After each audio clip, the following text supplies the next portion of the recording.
Assalamualaikum warahmatullahi wabarakatuh. Selamat pagi Ibu-ibu kader. Pagi, Bu. Ya, baik. Terima kasih ya, sudah mau datang ke acara sosialisasi, terkait 3M. Ya, nanti kita ada, ibu pematerinya dari Puskesmas Purwasari juga. Sebelum itu, saya mau membacakan susunan acara pada hari ini. Yang pertama ada pembukaan, yang kedua ada pengisian materi oleh nanti Mbak Fitri, kemudian nanti ada sesi tanya jawab, dan kemudian nanti ada penutup. Nah, di sesi pembukaan ini, marilah kita buka acara sosialisasi 3M untuk kader dengan mengucapkan bismillah. Bismillahirrohmanirrohim. Ya, sekalian kita berdoa ya, mudah-mudahan acara ini lancar ke depannya ya Ibu-ibu.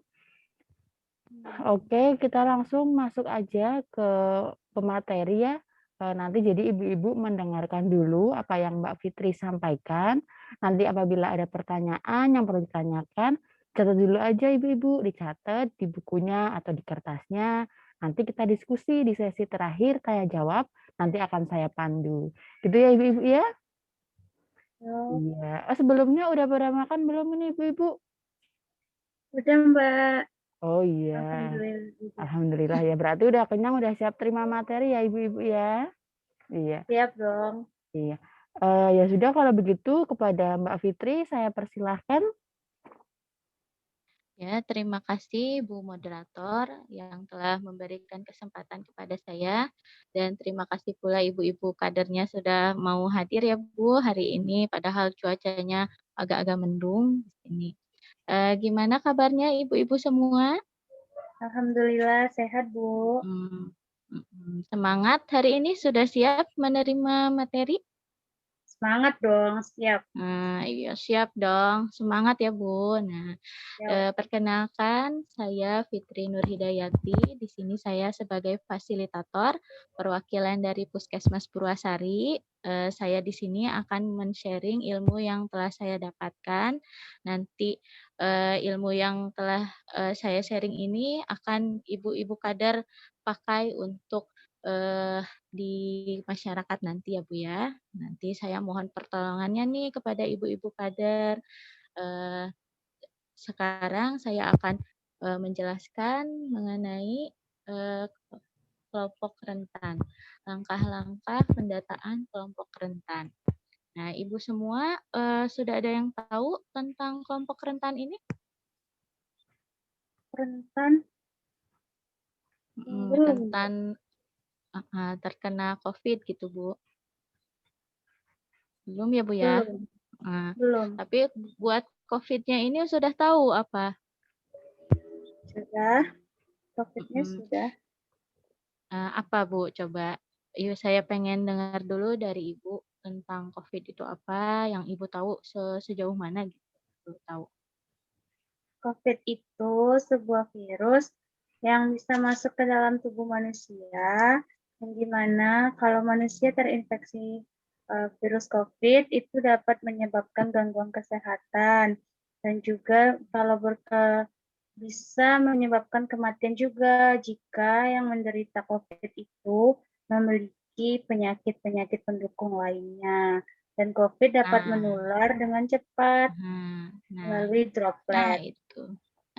Itu Ibu udah tahu. Nah, sekarang saya akan memperjelas kembali ya Ibu ya. Nah, yang Ibu sampaikan itu termasuk adalah kelompok-kelompok rentan yang seperti Ibu jabarkan tadi, jelaskan.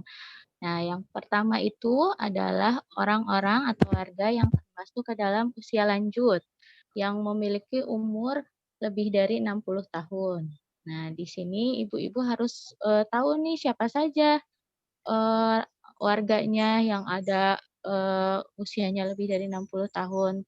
Kalau misalkan tidak tahu, ibu boleh tanya dulu ke si kakek atau neneknya umurnya berapa. Kalau misalkan, aduh gak tahu ya Bu, terang ya gitu. Lihat kakaknya, kalau misalkan dari kakaknya tidak ada nih, kakak kakak abdi mah nuju teu aya ical misalkan. Nah, ibu boleh tanya ulang diingat-ingat, "Nek," gitu, "Mak, ayeuna saterang emak usiana sabaraha yeuh?" Gitu. Nah, misalkan, "Oh, kira-kira cenah pokona mah, sakieun," misalkan. Nah, tulis saja yang seingat si nenek atau si kakek itu, umurnya berapa. Nah, setelah ditulis, Ibu, baru, eee, ke poin kedua, lihat lagi warganya. Yang kedua itu adalah warga atau orang yang memiliki penyakit penyerta. Nah, yang telah Ibu, jelaskan tadi ya, Bu, ya, yang Ibu sebutkan tadi, penyakit, darah tinggi, gula, terus ginjal, kanker, asma. Itu termasuk juga kelompok rentan. Nah, boleh Ibu catat nih data siapa aja nih di warganya yang punya, penyakit darah tinggi tah si ibu eta mah, sok darah tinggi we lieur wae. Nah, tulis di situ. Terus, yang punya penyakit jantung juga ditulis. Nah, lihat dari semua umur ya, Bu, ya, dilihatnya. Jangan umur yang usia lanjut saja, tapi misalkan ada yang umurnya 30, 40, atau 20 misalkan, ada yang punya penyakit ini tetap tulis nama Ibu di data. Nah, untuk yang poin ketiga yaitu, orang yang bergejala COVID. Nah, misalkan nih, eee, apa ya, sudah ada tanda-tanda COVID gejalanya, misalkan, gejala umum yang biasa terjadi ke ke penderita COVID seperti demam tinggi 38 derajat Celcius lebih atau selama 5 hari. Nah, batuk, pilek juga. Nah, tulis Ibu, tulis dulu aja ya, meski itu masih meragukan mengarah ke COVID atau tidak tetap tulis dulu saja sebagai laporan kepada kami nanti gitu. Terus yang keempat, orang atau warga yang berada di lingkungan padat. Misalkan satu rumah itu rumahnya kecil, tapi anggota keluarganya banyak. Nah, Ibu tulis. Terus rumahnya saling berhimpitan satu sama yang lain, interaksi sama tetangganya juga sering, intens. Nah, itu juga Ibu tulis. Terus yang berada di lingkungan orang yang berada di lingkungan keramaian, misalkan ada di pasar, terus seringnya apa ya?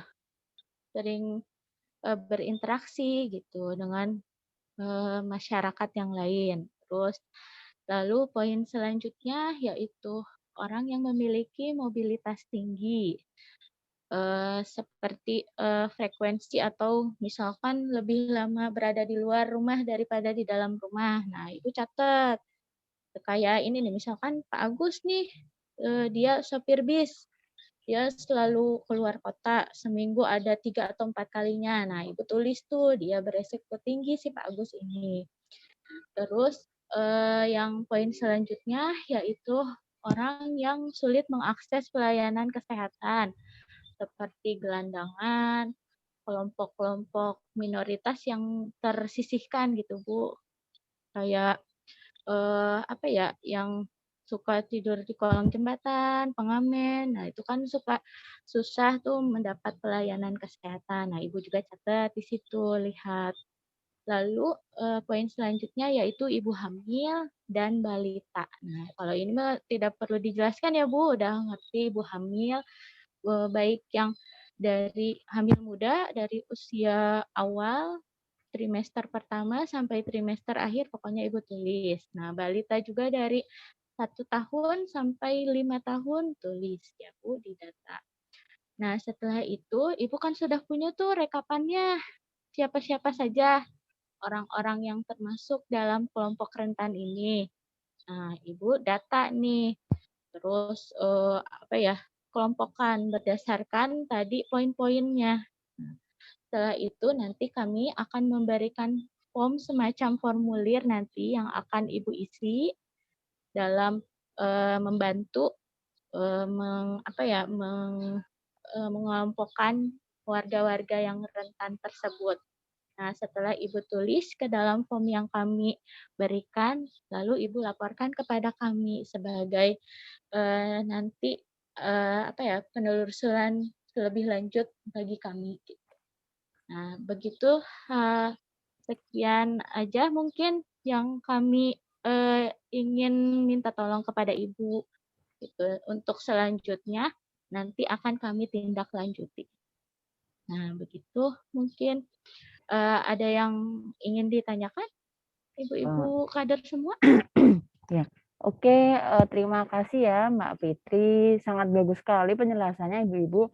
Cuman tadi saya mau minta maaf, saya bilangnya tadi 3M ya, padahal 3M itu yang Oh, buat iya. pekan depan, sekarang ini yang rentan.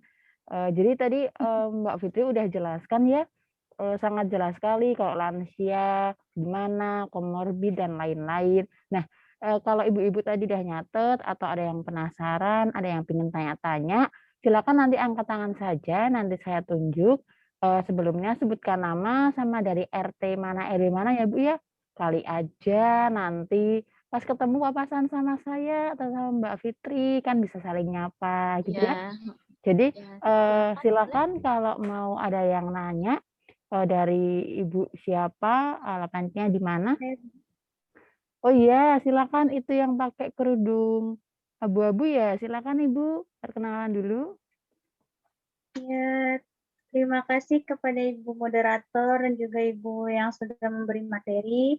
Perkenalkan, nama saya Rezi Perdana, saya kader dari RT 1 RW 5. Di sini saya mau menanyakan tadi kan, sesuai yang sudah Ibu sampaikan itu ada banyak banget macam kelompok-kelompok rentan. Nah, itu, saya mau nanya tadi yang terakhir adalah ibu hamil dan balita. Kalau anak-anak apakah termasuk kelompok rentan juga, Ibu? Kalau Oh balita kan iya. kita tahu itu di bawah 5 tahun. Nah, kalau misalkan anak-anak udah di atas 5 tahun sampai usia remaja itu sudah masuk kelompok rentan apa tidak? Oh iya. Terima kasih ya Bu Rezi pertanyaannya. RT 1 RW 5 ya? Yang dekat musola itu Iya, bukan Bu rumahnya, Bu? iya Bu, Oh benar. iya. Oke, ini, Mbak Fitri kita tampung dulu atau mau langsung dijawab?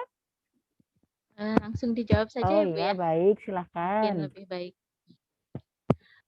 Begini ya, Bu, kalau menurut angka kejadian itu anak-anak atau usia yang lebih dari 5 tahun dan, sampai usia 17 tahun itu angka kejadiannya sangat rendah.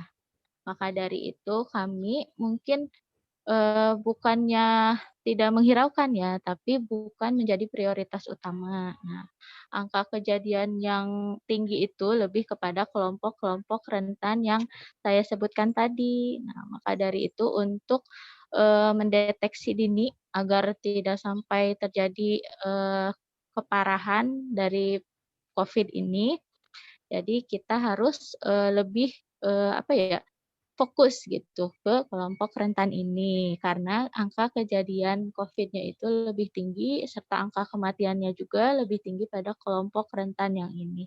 Begitu, Ibu.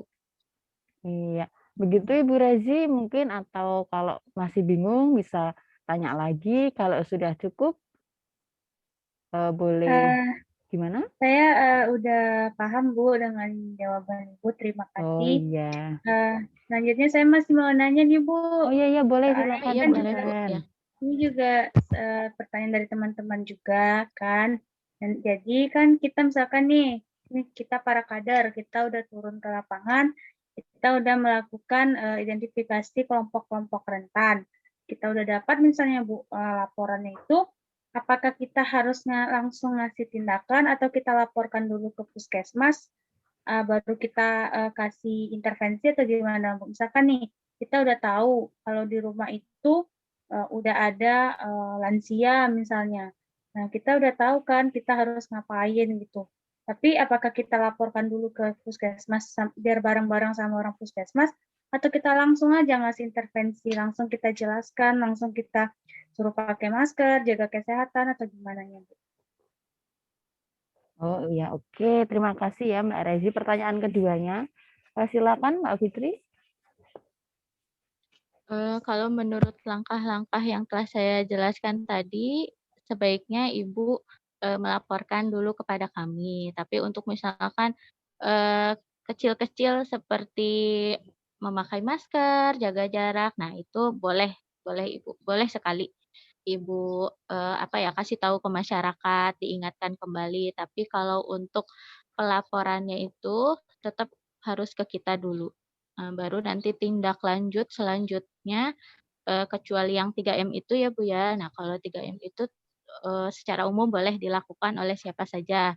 Nah, kalau untuk nanti penanganan lebih lanjutnya tetap orang-orang puskesmas dulu yang harus meng-cover, baru nanti kalau misalkan kami membutuhkan pertolongan lebih lanjut untuk program yang ini misalkan. Nah, boleh Ibu ikut lagi gitu kepada kami saling membantu begitu.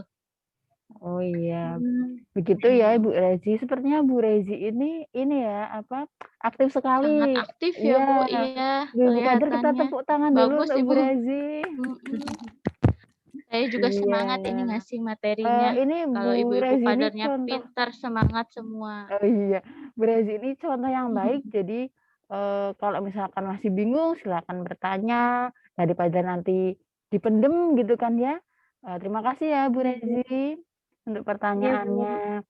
Silakan, untuk ibu-ibu yang lain mungkin kalau ada yang mau ditanyakan lagi, silakan. Oh iya, ibu yang pakai masker biru, silakan. Perkenalan dulu ya, Bu, ya, jangan lupa. Ya Bu, terima kasih Bu moderator. Ya, sama-sama, Perkena- silakan. Perkenalkan, nama saya Teh Bu Eji. Saya berasal dari RT 5 RW 1. Saya mau menanyakan ke Ibu pemateri. Ya, boleh. Ini Bu pemateri, tadi kan itu kita disuruh buat identifikasi ya, identifikasi kelompok rentan.